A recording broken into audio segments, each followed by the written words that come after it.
The deep state is now recruiting your children as young as middle school, to serve as child soldiers in what this little front group they've created calls its army. Okay, on their website, they say they're creating an army of young people, and they're not kidding. They are grooming these children, teaching them criminal tactics. They're teaching them to get arrested. They're teaching them to burn down buildings, basically to achieve political goals, subversive political goals, the overthrow of the United States and our liberties in our constitutional republic. The use of violence and this sort of tactics to achieve political goals is the textbook definition of terrorism. And again, they're using your children. Okay, the Rockefellers, George Soros, the Club of Rome, all of them are involved. And hopefully, the use of child soldiers in the war on America will be the final straw. You won't want to miss this. But long before George Floyd died in Minneapolis under the influence of multiple illicit substances, a shadowy organization was exploiting children, your children potentially, to use as cannon fodder and human shields. They were plotting violent unrest as part of a campaign, they said, to defund the police. The organization is called the Sunrise Movement. It has the backing of very powerful billionaires, and again, it's openly bragging that they are, quote, building an army of young people. Their objectives include eliminating our police departments and even the free market system. Mayhem is a welcome tool in their arsenal, and the worst is yet to come. They're actually bragging on their website that they are planning mass non-cooperation to interrupt business as usual next year. They are even on video using blackmail against the Joe Biden campaign. This is going to blow your mind. So these movements' powerful backers, which ironically I mentioned include the Rockefeller oil dynasty. We'll come back to them later because they're crucial to this. They know that their efforts aren't actually going to eliminate the police, right? I mean, the point is not necessarily to eliminate the police. It is to advance this much broader campaign that would involve undermining our free system of government, our free political institutions. Now, originally it was based on global warming fears, right? They wanted to hype up the global warming hysteria to try to use that as a weapon to advance their causes. They actually say on their website that fight against climate change exists alongside the fight against white supremacy and colonialism. And to fix it, we need a Green New Deal for visionary change. The website also calls for stopping climate change by, and I quote, transforming our whole economy.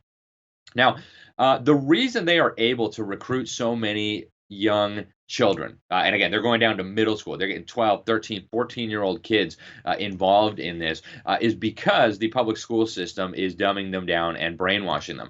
As our president said, I want to show you a quick clip from our president because he hit the nail on the head in his Independence Day speech at Mount Rushmore. But listen to this real quick. The violent mayhem we have seen in the streets and cities that are run by liberal Democrats in every case is the predictable result of years of extreme indoctrination and bias in education, journalism, and other cultural institutions.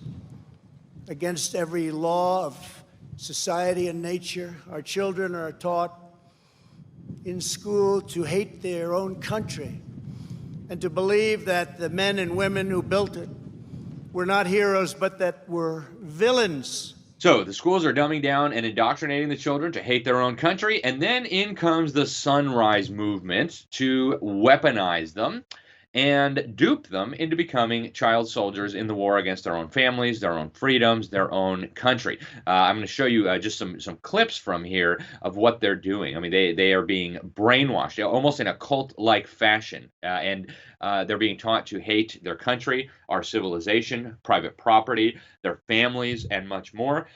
And the extremism is going to get worse. Now, we have a lot of insight into this group because of an incredible journalist who I know, by the way. Her name is Millie Weaver. She calls herself Millennial Millie, and she had a source that infiltrated this Sunrise Movement for 2 years. So a lot of the clips that I'm going to show you during this episode of Behind the Deep State are going to come from Millie Weaver's video. I encourage you to go watch the whole thing because the level of criminality that she is exposing, in their own words, is just off the charts. The fact that the ringleaders of this circus have not been indicted yet speaks volumes volumes about the state of our law enforcement, of the state of our prosecutorial and justice system right now.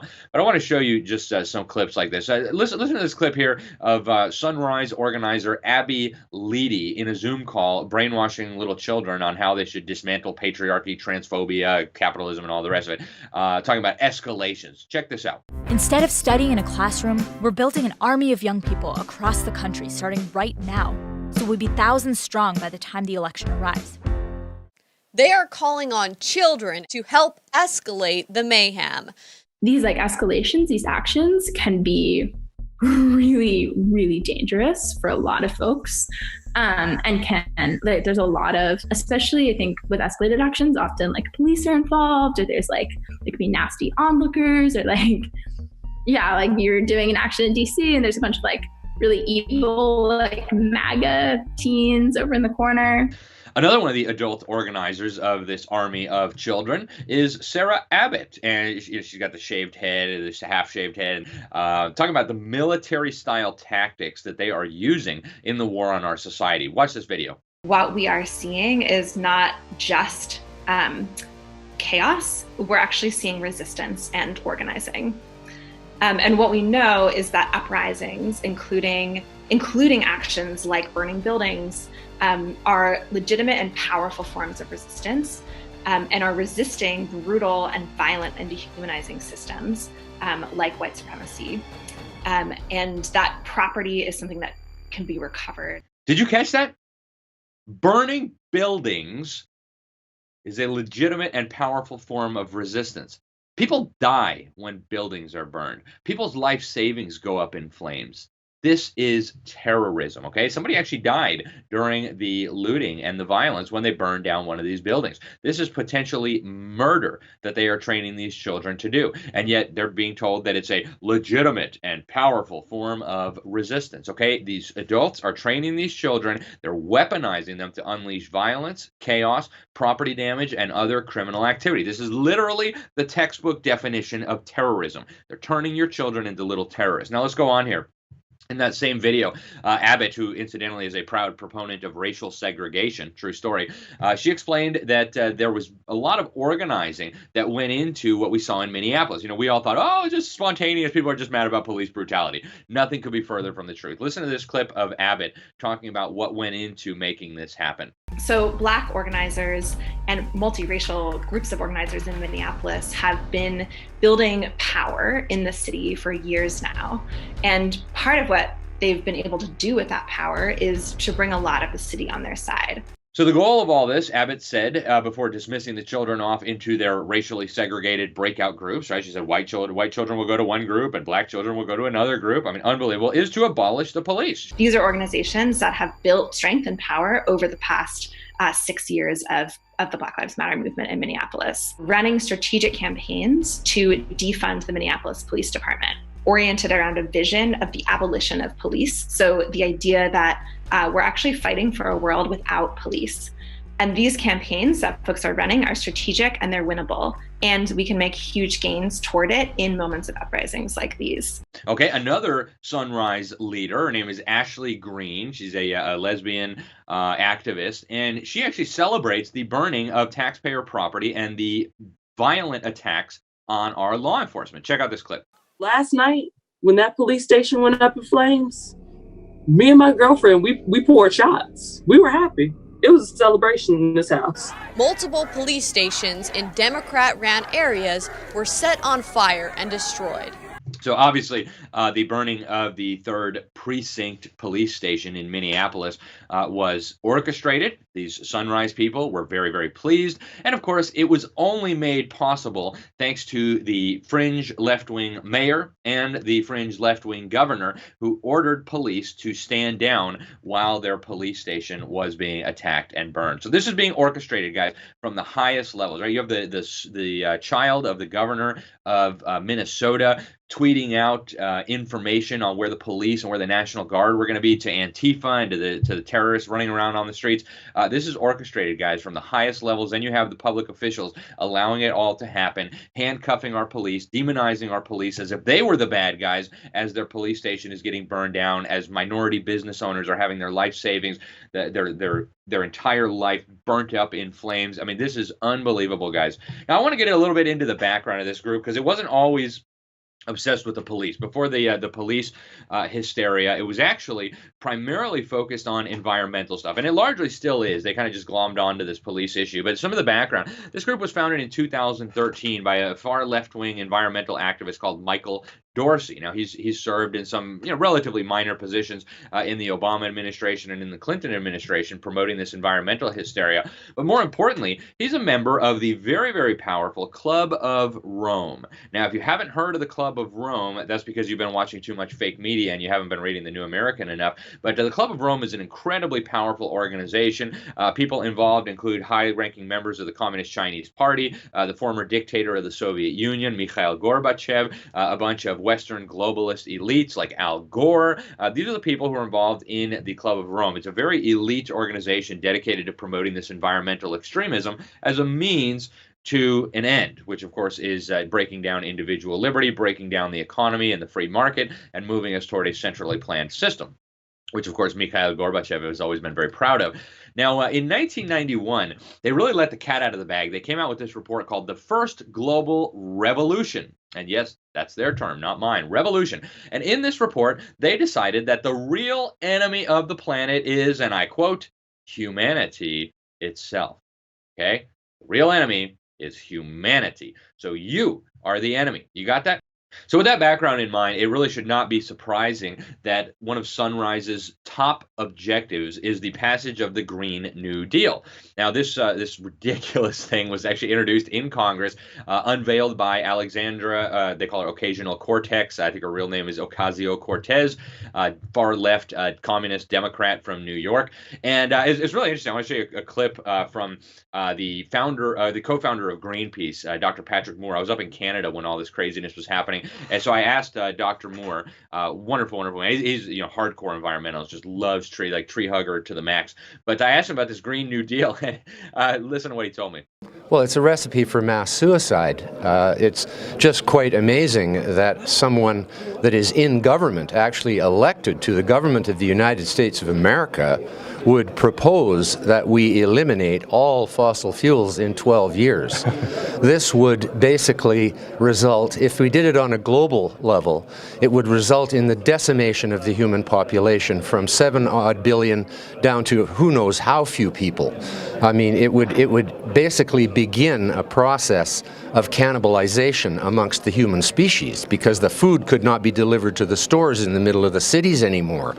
How would this, even just that one point, the point that bothers me the most is if you eliminated fossil fuels, every tree in the world would be cut for fuel. There's no other source of heating and cooking once you eliminate fossil fuels. You can use animal dung if there were any animals left. So under this Green New Deal, they said we got to eliminate fossil fuels within 12 years. We've got to ban air travel. We've got to ban cows. We've got to pay money, a salary to people who don't want to work. And so Dr. Moore said this is completely preposterous, would lead to the decimation of the human population, total deforestation of the planet as everybody scrambled to chop down trees so they'd have energy to cook their food and heat their homes. Obviously, this kind of idiotic plan to suicide the entire population of the planet and chop down every tree and kill every animal on Earth was not very popular even among far-left Democrats. And so, and they've been beating this dead horse of global warming now, and the American people just don't care for, decades, and people just are not interested, right? Okay, global warming, we're done. We don't believe you. And even if we do believe you, we don't care. We have other things to worry about. They've been wrong on their environmental prophecies of doom for so long that these Sunrise people needed another pet issue to drive their agenda forward. And so they tried to link all this environmentalism to other issues that people maybe cared a little bit more about, or at least that the media was more interested in. And so they say very interesting things. Like one of the co-founders of the Sunrise Movement, one of the leaders, is a girl from whose parents, I guess, come from India. And She actually says that America's police force serves to protect a system that is fundamentally racist. Okay, and she didn't actually say what part of America's system is fundamentally racist. You know, that maybe it was that whole idea from the Bible that all men are created equal and they're all endowed by their Creator with certain inalienable rights. Oh wait, no, that's not racist. So I don't know what exactly she was talking about, but this girl Varshini Prakash, whose parents fled from, or whose ancestors fled from India to come to America because America is so awesome. Incidentally, India is extremely a caste-based system, right? If you're born as an untouchable, you will die as an untouchable. But she says we won't have a Green New Deal that works for everyone unless we concurrently address the sickness that lies in the soul of America. She didn't exactly define that sickness, but basically, in the view of the Sunrise people, that sickness is free markets, individual liberty, constitutional government, rule of law, and all the rest of those wonderful things.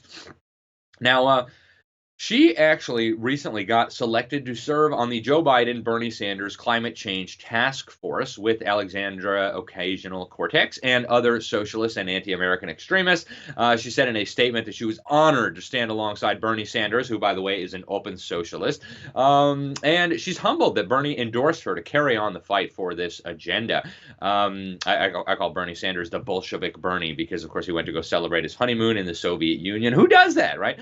Big fan of the mass murdering communist Sandinistas in Nicaragua. And anyways, it was all about the Green New Deal. Now, there's another really interesting twist to this, guys, because how does this fringe left-wing radical end up on the Joe Biden Climate Committee? Well, there's some interesting backstory there that Millie Weaver also discovered.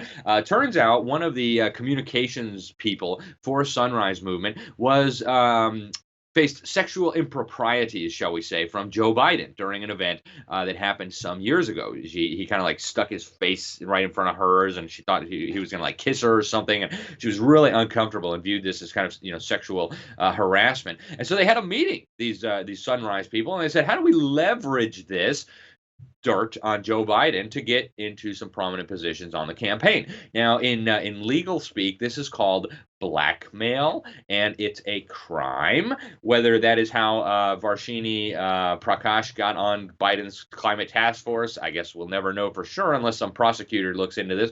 But very, very interesting. Now, what does the training look like for these child soldiers?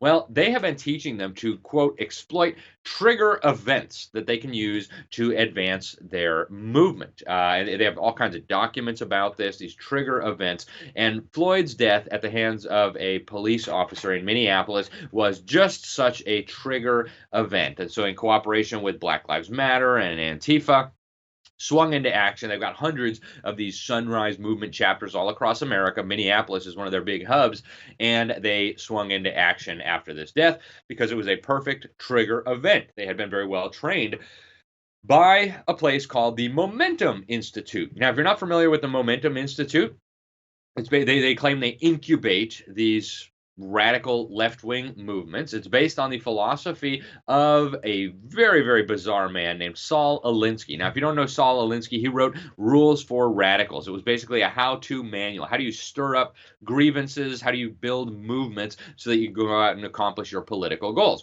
Little fun fact, maybe a little bit of an aside, he dedicated his book, Rules for Radicals, to Lucifer, a.k.a. Satan. And I mean, hey, if you don't like Satan, maybe you don't belong at the Momentum Institute. Anyways, more Marxism, right? So this institute, this Momentum Institute, is funded by billionaires, and they are training these left-wing children and activists to become community organizers like Saul Alinsky, like Barack Obama, and others. Black Lives Matter is also trained by the Momentum Institute. So are activists from a wide range of these other organizations. And what they do is they basically teach the kids, first of all, how to create rent-a-mobs, right? How do you get a big group of people to come out and hold signs and shout and scream? And then how do you go in and use that and leverage that to accomplish the change that you want? How do you get politicians on board? And so how do you lobby to get your agenda implemented? This is what the Momentum Institute does. And interestingly, this Sunrise Movement, they're very much like a cult, right? So they recruit these children, they go into schools, they get these middle school and high school kids, and then what's really interesting, we found out from an article in in the New Republic, basically a communist propaganda organ. It was a puff piece. They love these young children being brainwashed to do this stuff, and what they do, according to the New Republic, is they send them to movement houses where they live and eat and breathe this stuff. Lots of ideological indoctrination. They have intense trainings at these movement houses, just exactly like a cult would do, right? You take these kids, you separate them from their families, you break down their identities, you teach them Marxist propaganda, you train them, and then you sick them on their society and on their families. So they teach them how to target non-compliant politicians. They teach them how to elect radical Democrats. They teach them, and I quote, civil disobedience tactics, according to the New Republic. And they unleash them on the streets to go terrorize the population. These recruits are also given all kinds of manuals and training sessions and training documents to quite literally prepare them for war against their own society. And I mean, these are military-style tactics, right? They teach them how to not use unencrypted communication so that law enforcement can't intercept it. So they teach them to use Signal, right, which is an encrypted app so that they can communicate with each other without the police figuring out what they're up to. Again, endless ideological training. They're radicalizing these poor little children into brainwashed zombies, child soldiers that will go out and get themselves arrested. And so that's a big part of it, actually. They find out which kids are willing to be arrested and which ones can't for whatever reason. They divide them up into teams, and so they have a red team and a green team, and this all came out in Millie Weber's documentaries.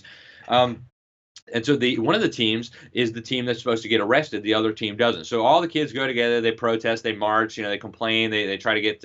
They send out press releases so the media comes. Oh, look at these cute little children, so concerned about their future. And then the teams separate. And the team that is set to get arrested, they deliberately defy the cops, and they deliberately try to get themselves arrested by perpetrating criminal acts. Yes. Everybody in this get arrested.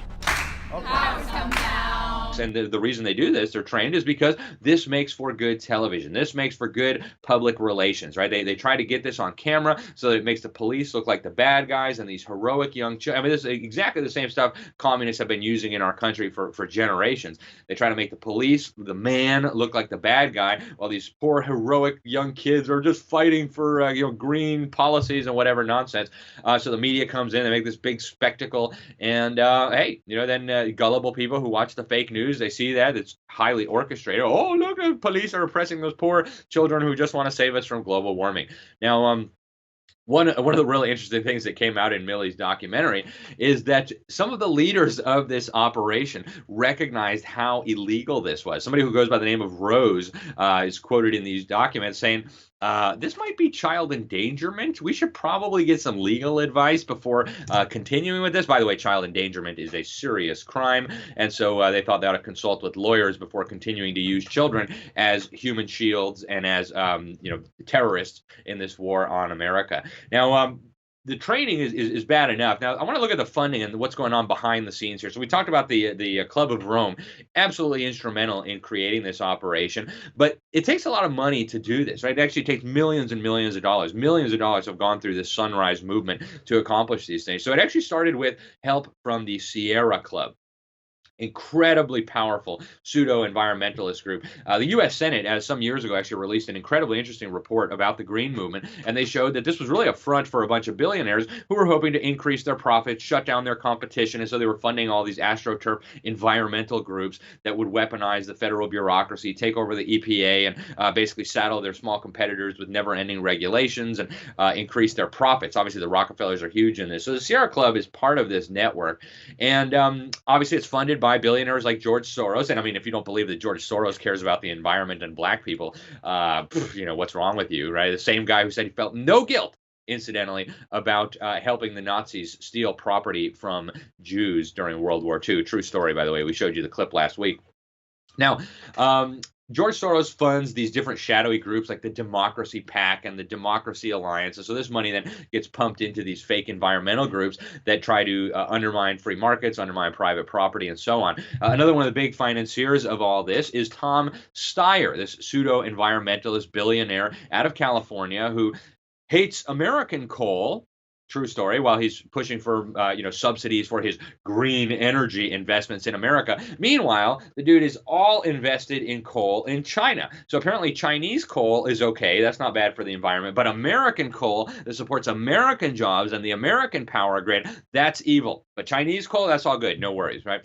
This is how hypocritical these people are. And this is how you know they're lying. They're exploiting these poor, naive children who wouldn't know what's going on if it bit them in the face.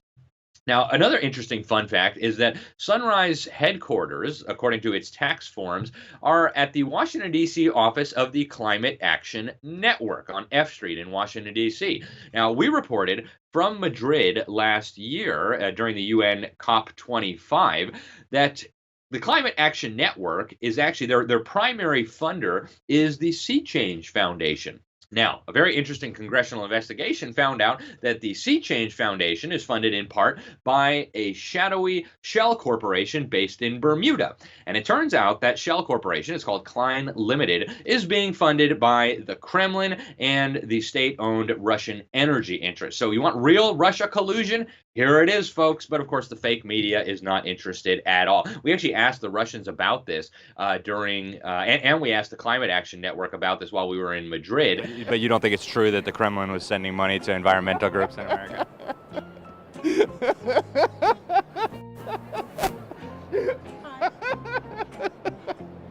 Well, very good. Well, that's what Congress said in the report, so that's why I asked.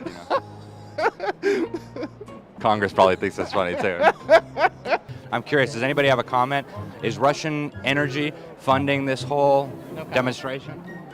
No comment? Any comment? Hey, we're about to take a photo. Is Russian energy funding this action? Nobody wanted to talk about it. Surprise, surprise, right? Now, according to an investigation by Insider Philanthropy, the largest financial backer of the Sunrise Movement is actually the Rockefeller Family Foundation.